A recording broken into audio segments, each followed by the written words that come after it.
भगवान विष्णु के लिए पवित्रारोपण की विधि।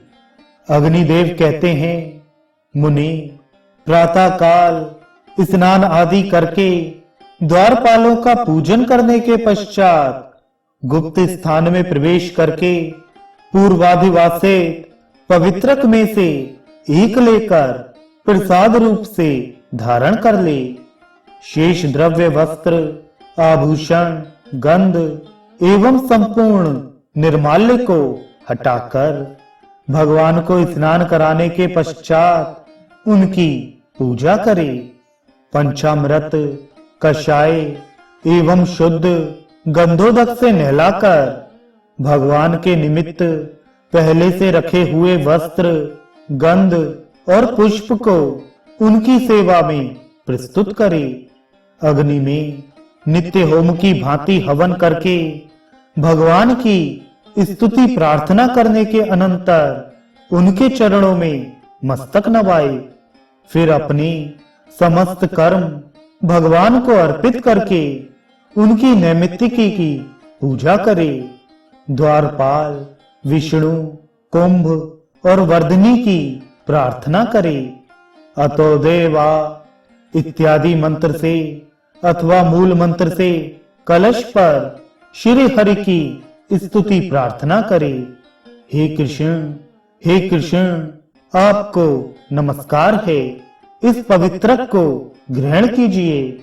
यह उपासक को पवित्र करने के लिए है और वर्ष भर की हुई पूजा के संपूर्ण फल को देने वाला है।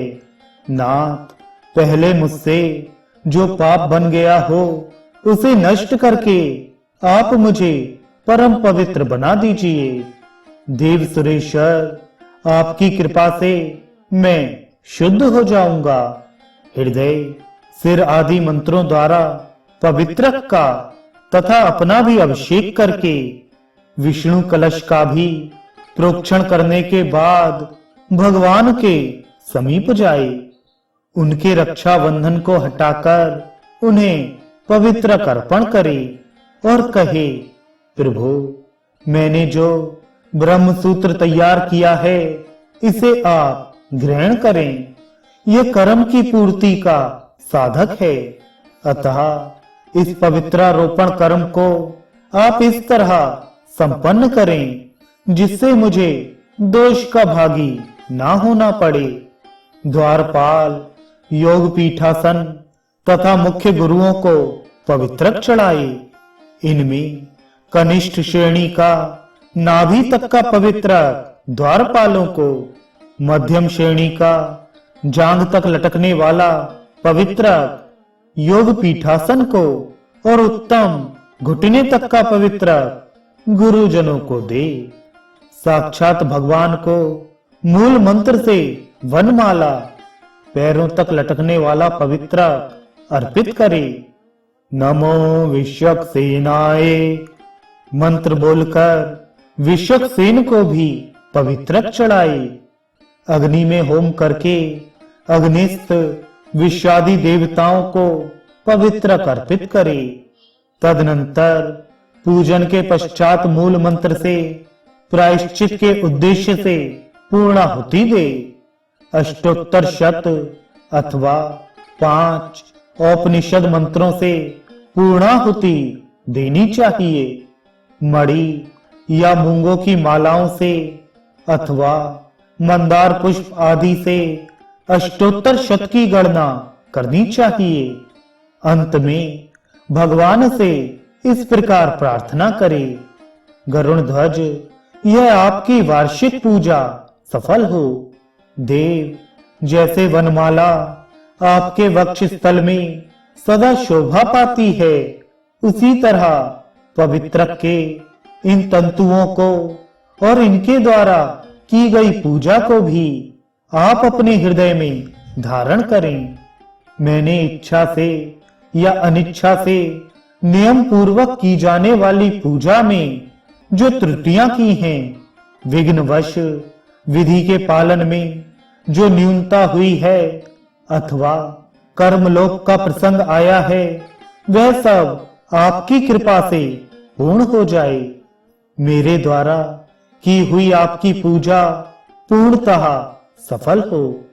इस प्रकार प्रार्थना और नमस्कार करके अपराधों के लिए क्षमा मांगकर पवित्रक को मस्तक पर चढ़ाए। फिर यथा योग्य बलि अर्पित करके दक्षिणा द्वारा वैष्णव गुरु को संतुष्ट करे। यथाशक्ति एक दिन या एक पक्ष तक ब्राह्मणों को भोजन वस्त्र आदि से संतोष प्रदान करे। स्नान काल में पवित्रक को उतार कर पूजा करे।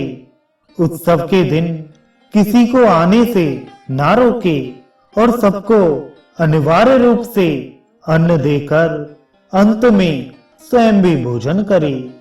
विसर्जन के दिन पूजन करके पवित्रकों का विसर्जन करे और इस प्रकार प्रार्थना करे, हे पवित्र, मेरी इस वार्षिक पूजा को विधिवत संपादित करके अब तुम मेरे द्वारा विसर्जित हो विष्णु लोक को पधारो।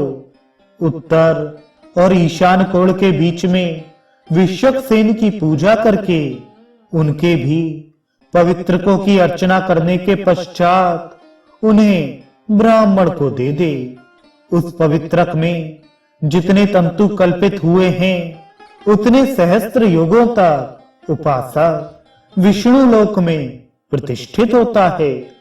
साधक पवित्रारोपण से अपनी स्वपूर्व पीढ़ियों का उद्धार करके 10 पहले और 10 बाद की पीढ़ियों को विष्णु लोक में स्थापित करता और स्वयं भी मुक्ति प्राप्त कर लेता है।